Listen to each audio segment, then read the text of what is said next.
Navia! Oh, it's you. What brings you all here? Hey, we're just having a look around. I'm here to update myself on how things are going here. Oh, the Fatui are here too! Let me introduce you. This is Mr. Garunt Snezhevich. He represented the Knave in sending us a large amount of supplies, and is helping with our work. Our residents are hard at work as well. Thanks to everyone, work is progressing nicely. We've lost a lot of people, but we're moving forward. That will have to be enough. Hello, Miss Charlotte. I'm a big fan of yours. I especially like that article you wrote last year about Fontaine's stray cats. But if you don't mind, could you not emphasize our role too much in your report? It's not charity we're doing here. We just happen to share the same interests as the Spina. I get where you're coming from. I'll keep it as simple as possible. Or would you be willing to feature as friendly neighbors? That would be fine. Thanks. Oh, you're back too. How are things? We finished laying down the construction materials. It'll be another hour before the workers are able to go over there. Huh? You're here too, Clarand? Well, her reputation's greatly risen after that whole duel business with Miss Farina. So she's here in Poisson to wait out the heat. All right. She really came here to help me out. There's too much to consider in the reconstruction of Poisson. The Spina has need of more decision-makers. And, well, I do already happen to be connected to Mr. Callis. Oh, wait just a moment. Do you mind me asking a few questions? You know, about how you felt before the duel, about what it was like facing down a god. There's lots of exciting material there, I bet. Forget it. I'm sure you can find a better theme than that, Miss Charlotte. I see you're the same as always. Couldn't you do me a favor, for Navia's sake? Well, if we're talking about doing things for my sake, you might as well just take a few more photos of me. Or of the Traveler. It's better than wasting time persuading Chlorand, at any rate. Of course I will. I'm not gonna let him off that easy. All right, then everyone who wants to be in the photo, gather up. And smile.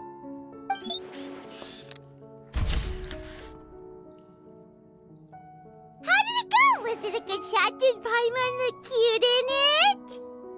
Not bad. Your addition really helped the composition of the picture. All right, hang on a moment. Let me snap a few more shots.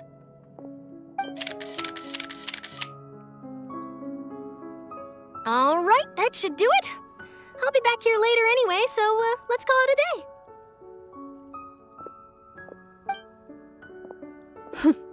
You're very quick. Speed is of the essence when it comes to the news, and freshness is the key. Also, not to brag, but I'm pretty good at building connections. Who knows? I might eventually get that interview with you after all, Miss Chlorand. Wow, you really do have that never say die spirit. I'm impressed. I'll hazard a guess that this is how you got that interview at the Fortress of Meropide.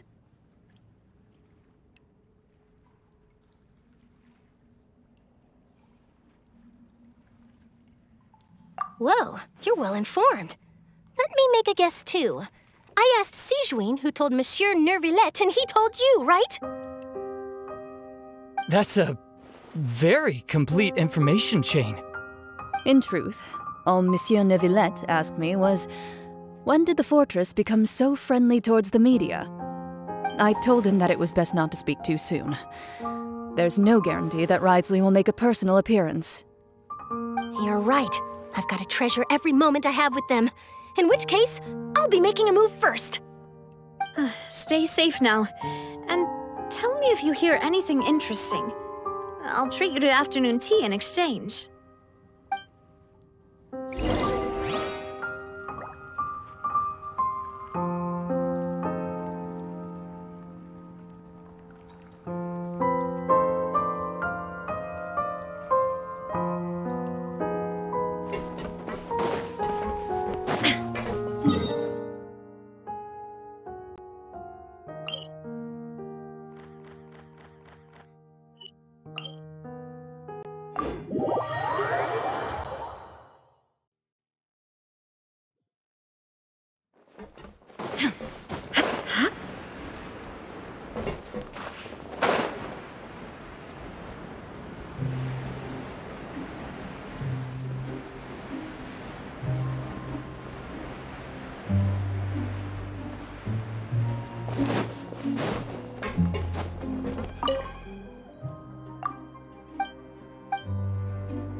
Wow, guess we're here again, huh?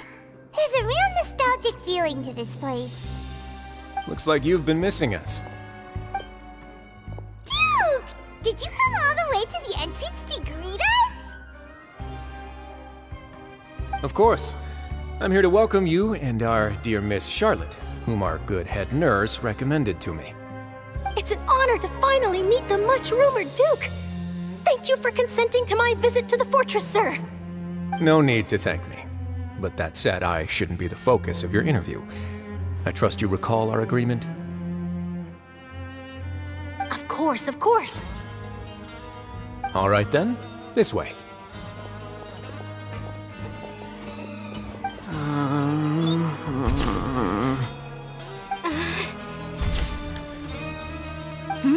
Hey, no need to be so nervous.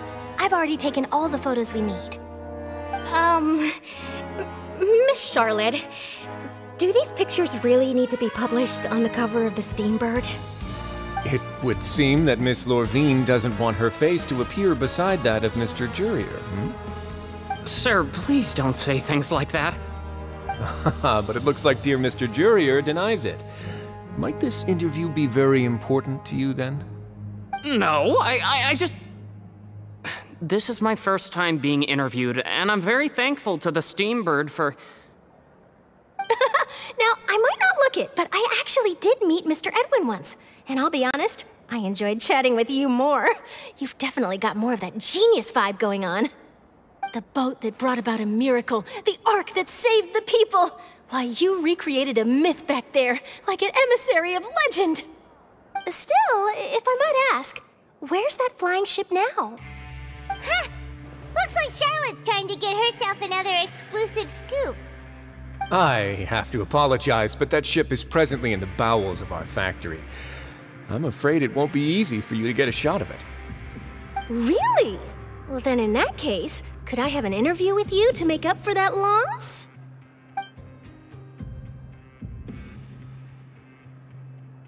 You already know my answer, I'm afraid.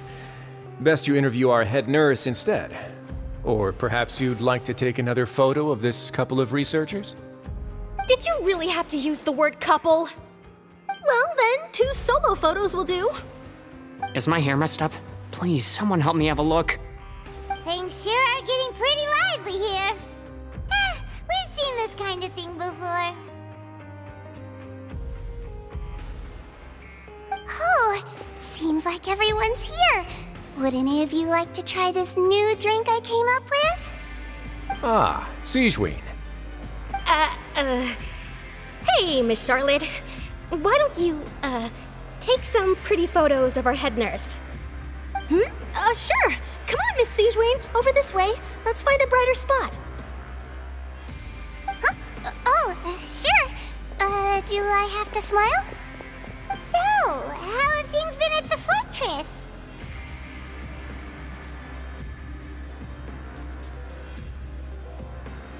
Same old, as you can see.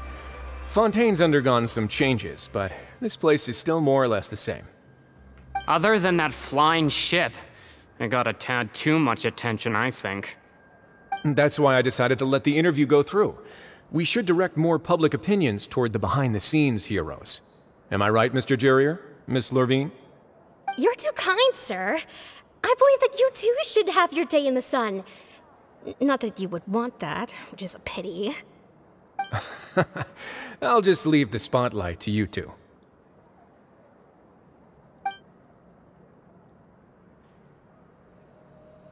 I see. Lots of things happened that day, huh? Anyway, regarding that Harbinger, I'm not sure you remember, but his 3 young followers are still waiting for his return. He sure did win them over, huh? I'll tell them that there's good news and bad news. The good being that their boss seems fine, and the bad being that they must face extended sentences for abetting his escape. Oh, actually, what about you? Are things gonna change for you too? What change can there be? The fortress will keep chugging along, and so will my duties. As to what Miss Farina's departure will mean for the nation, and if our laws and governance will be transformed, we'll leave those to the folks in the overworld. Hey everyone, the photo shoot's done. Good. In that case, let's call it a day here. Thanks for your cooperation. Come on, Traveler, let's go. Till next time, everyone. There'll be a next time? Maybe. Who knows? I might write a story about the underwater factory next time. Until then. All right. Last stop, the docks.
Navia mentioned that she stayed in touch with Lyney and the others after working together. Apparently, they've been at the docks distributing these strange pockets the whole time since. Traveler, Paimon. Ah, and Miss Charlotte, too. Would you like a magic pocket? What sort of gadget is it? It's a wondrous bag that can be used to carry many things. The water level has returned to normal, but if you see any of your things floating around, you can use this to carry them. Or you could trick a friend into doing it for you. Trick a friend? I wonder which of my friends would fall for that.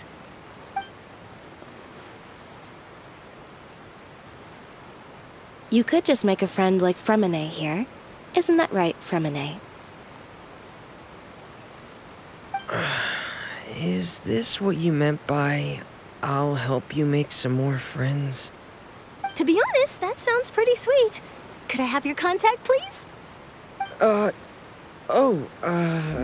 Sure. Please, write down my address. You sure are working trying hard to help Fermine socialize. He was the one who proposed doing this. He even wants to assist in our magic shows.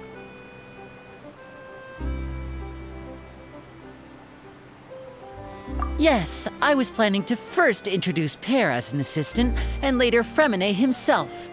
In the future, I think we can leave underwater escape magic to him too. That said, would anyone want to see a diver escape underwater?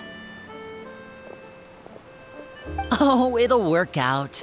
Every journey begins with the first step. He'll become a part of our show eventually. Lynette, could you come over? Miss Charlotte says she wants to take a picture of us. Got it. My, that Charlotte is rather perceptive. She got rid of everyone the moment she realized I had something to say to you. So, how have things been, Traveler?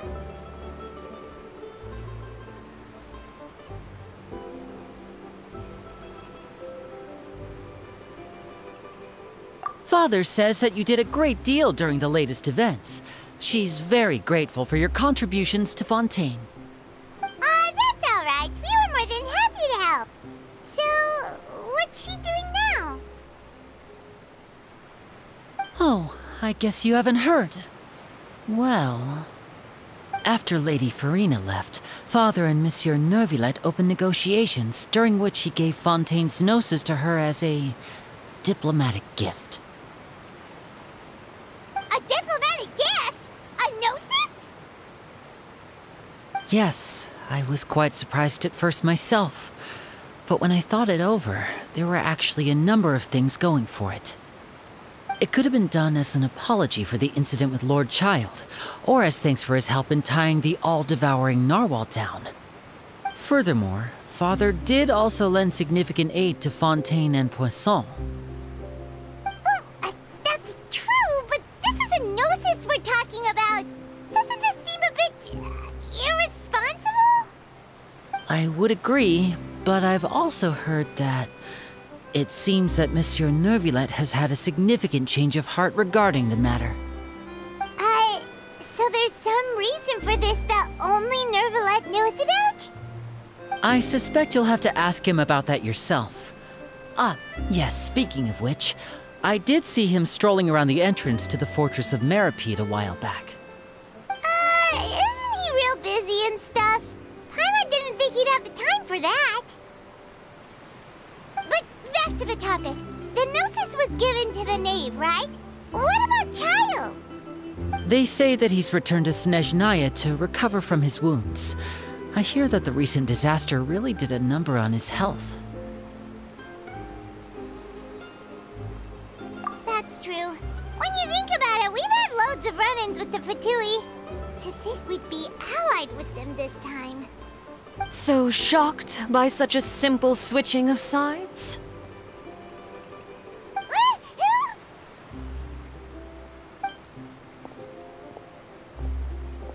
Father! Well, what do you know?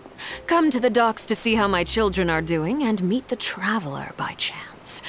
Please do not pay my accomplishments in Fontaine too much mind. I would have done them regardless.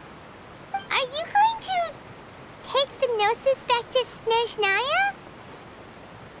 That is our duty as harbingers, yes. Don't be too preoccupied with sides. The goal of the Fatui concerns not a single place or person, but the entire world. With such a grand goal in mind, it is inevitable that we must wear many masks. Switching my masks is something I've always done. Well, that depends on many things. No one truly knows what the future holds. What good is honesty if you can't rely on it forever? As for you, I very much look forward to our next collaboration. Good things cannot be achieved alone, and you've proved yourselves to be great partners.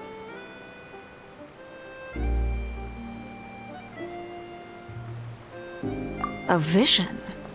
All right. I'll remember to return it. Thank you for keeping it safe for him this entire time. And that's a wrap for me. Huh? You're... Greetings, Miss Journalist. Hello. If I'm not mistaken, there are diplomatic channels I'll need to report to take a photo of you. That is correct. So forgive me, but I will not be able to serve as a subject in your article. However, feel free to write as much as you'd like about our dear magicians and our upcoming rookie talent. I will. The sea breeze is quite pleasant. I shall continue my walk while the weather remains so agreeable. Farewell. Farewell, Father.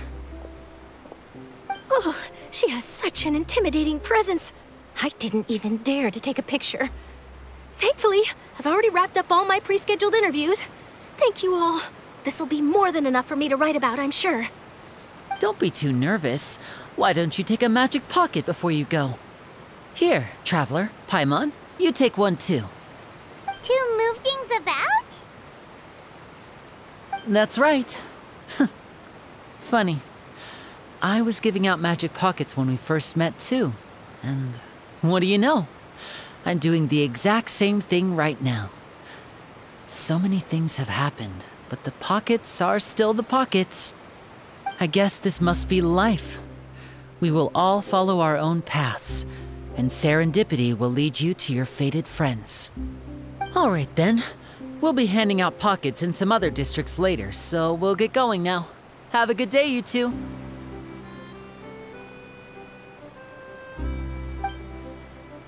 Well, guess we sent Charlotte off. Shall we go see how Neuvillette's doing?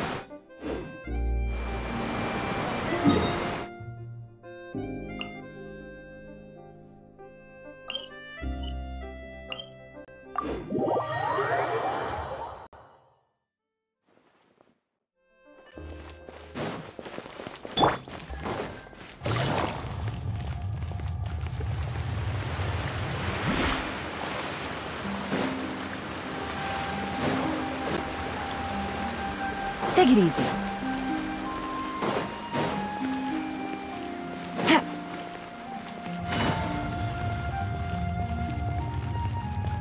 The entrance to the fortress! Ooh, he really is there!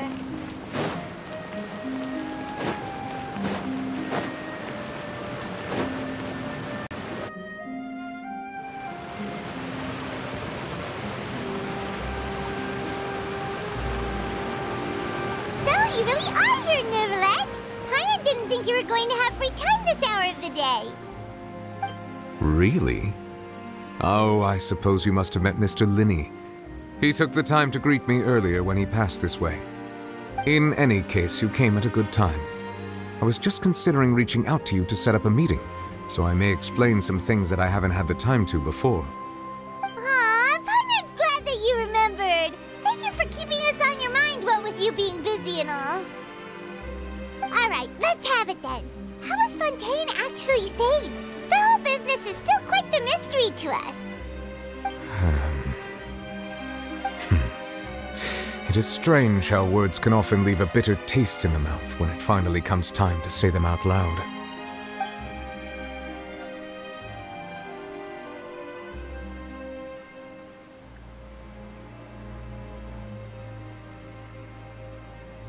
Whoa.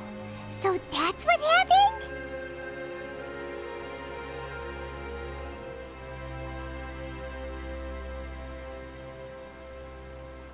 Focalor destroyed the divine throne of the Hydro Archon and restored your power to you, transforming you into a fully fledged elemental dragon sovereign. But Paimon still doesn't quite get what you did to save the Fontainians from dissolving. For me, the authority of the ancient dragons refers to absolute control over the hydro element. Fontainians were incomplete humans born of Egeria's use of the power of the primordial sea, with constitutions similar to that of mimics. But so long as those primordial energies remain within them, I could use the ancient dragon's authority to grant them true blood, after the fashion in which life was first brought into being on this planet. In other words, when I gave my verdict, Fontainians became true humans, and thus would naturally no longer be dissolved by water from the primordial sea. Focalor must have counted on you to make that decision as well. Your verdict was the key to making the prophecy appear to have come true while saving everyone. Yeah, and in a manner of speaking, Focalor finally managed to fulfill the original Hydro Archon's wish to turn Oceanids into real people too!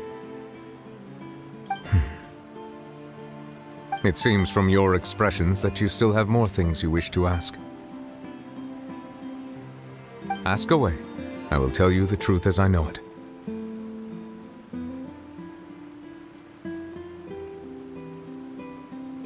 I have investigated his case along many avenues, and I have learned that he once fell into an unknown chasm when he was young. There, by chance, he awakened the all-devouring narwhal. But whether it be by sentiment or reason, that should not have been enough to consider him the root cause of the disaster. At most, he would have had tangential liability. As for the judgment passed by the Oratrice during the trial, whether it was due to that liability by association, or Focalor deliberately using him to buy time for us on the assumption that he would be able to hold the creature off, I cannot say. Guess Focalor had Fontainians in mind the whole time. In the end, it was thanks to her that they finally became real humans. Hang on a second. Paimon suddenly got another question. Back when Fontainians hadn't yet become real humans, were the children they had also transformed Oceanids? Life has always flowed like water. Do you recall how Fontainians would often come to the Fountain of Lucine to pray for children?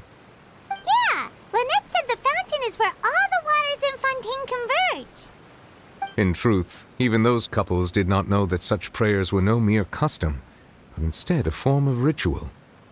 Those Oceanids who were blessed within the spring water would later descend as new humans in the coming months.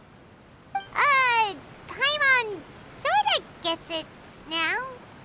Either way, seems like this ritual won't be of any further use, but it'll probably live on as a local custom. Ask away.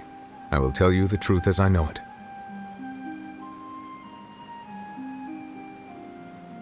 Yeah, about that. Wriothesley said Farina has already left. What's that all about? Ah, Lady Farina.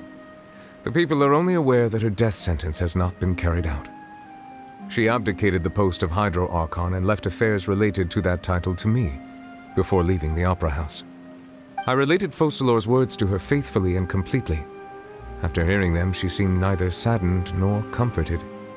She simply said that she was tired and needed to rest. Having said that, she then packed her things and moved out of the Opera House, not unlike how an ordinary person might. But she's still got a place to stay, right? You need not worry. I will make arrangements to ensure that she will not want for food, clothing, board, or travel. In truth, I am somewhat happy for her. The wear and tear on her spirit will, of course, take time to heal. But now that she no longer has to play the role of Focalor the Hydro Archon, she can finally lay down her burdens and lead a normal life. What about you then? What are your plans now that you've regained your full powers as the Hydro Dragon? After Focalor passed on, the Oratrice also ceased to function. This matter will directly affect our trials. After much careful consideration, I've decided to take over its role in our courts. From now on, I shall hear cases and pass verdicts by myself. Looks like you're still considering stuff from the perspective of the Udex, huh? As an elemental dragon, there are indeed many things that I must do. But this power and this duty, in a manner of speaking, you could say that both were granted to me. As such, before I attend to my other responsibilities, I must first and foremost continue to serve Fontaine as its highest judge.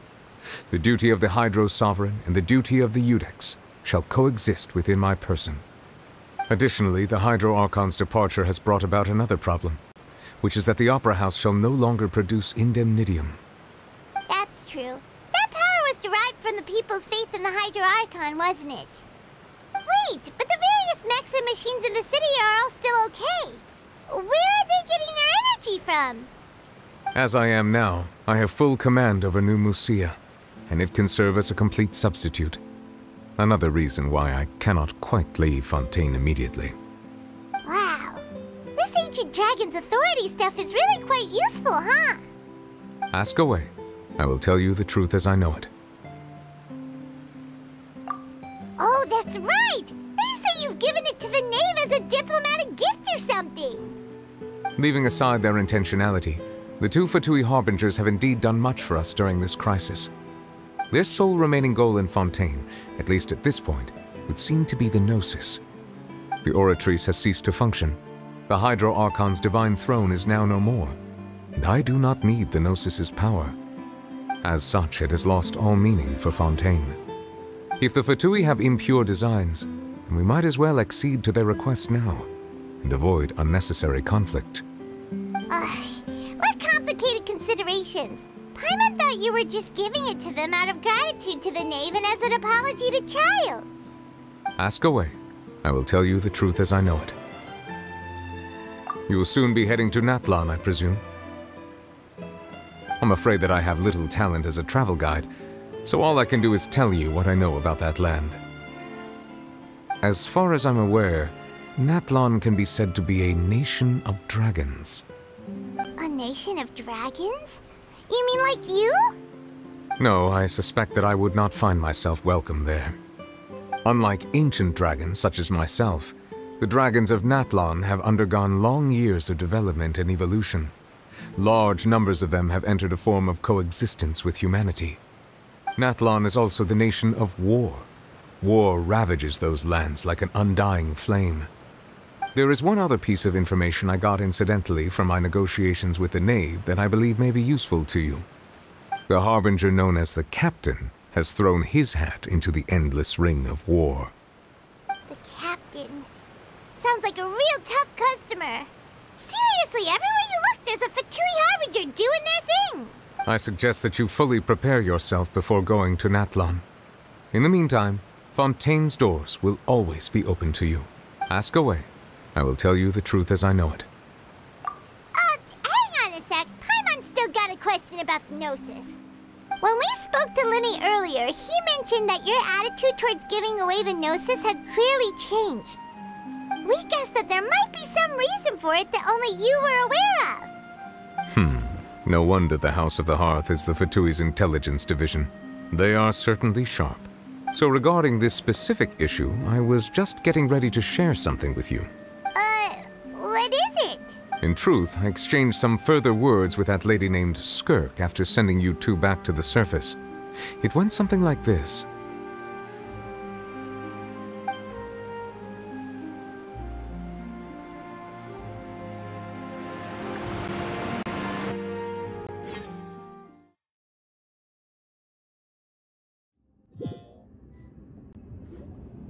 Well, we're going to head topside to see what's going on. You hurry over soon as well, all right, Neuvillette?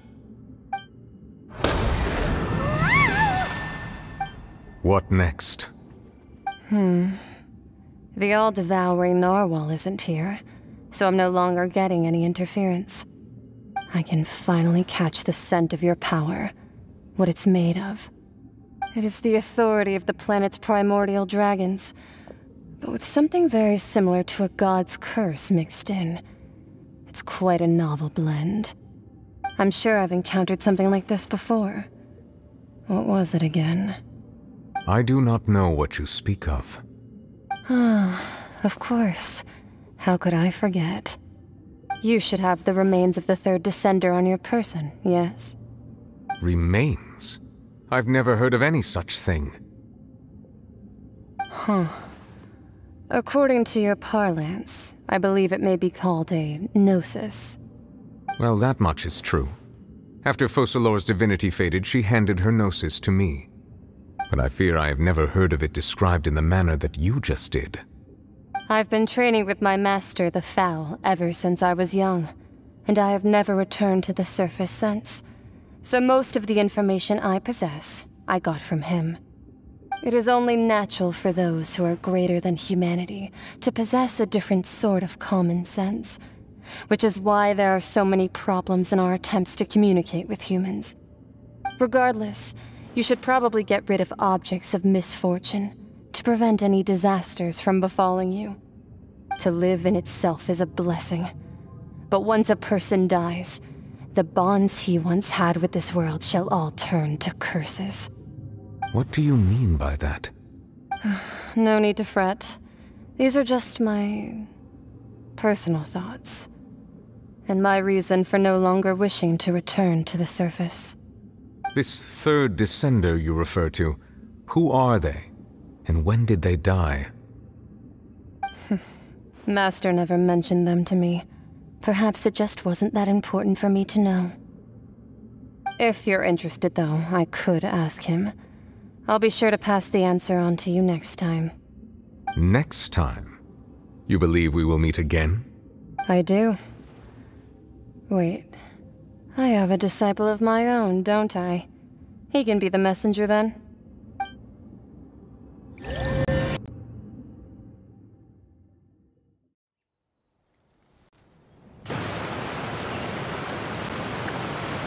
That's what she told me. Whether it would prove useful or not, I wanted to pass that information on to you. The remains of the third descender?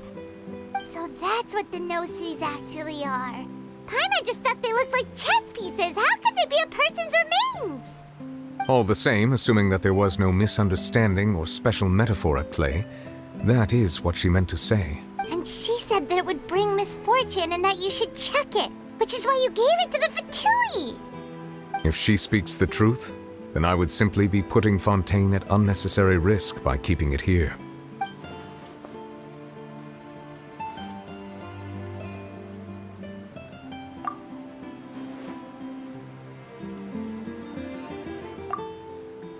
I had guessed that you might already be familiar with this concept, but I did not expect you to be one of them.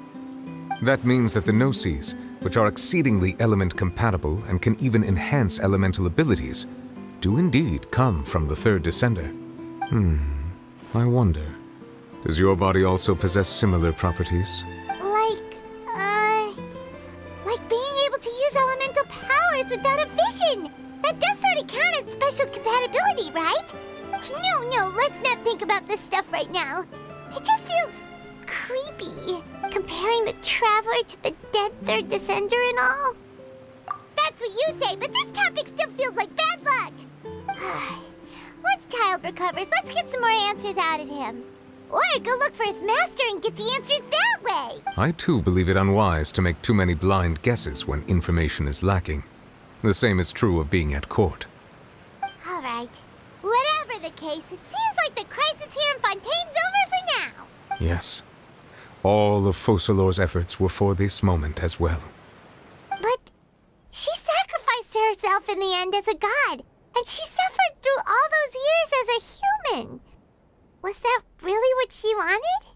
I suppose that would be the mystery of a god's will. I suspect not. But once in a while, I too would guess that if wishes were like the clouds in the sky, they will one day return to the earth as raindrops. Life flows like water, and rain is the final answer. The water levels may sometimes tilt one way or another, but the rain falls fairly upon all. And what, ultimately, is the difference between the rains that fall upon all of us?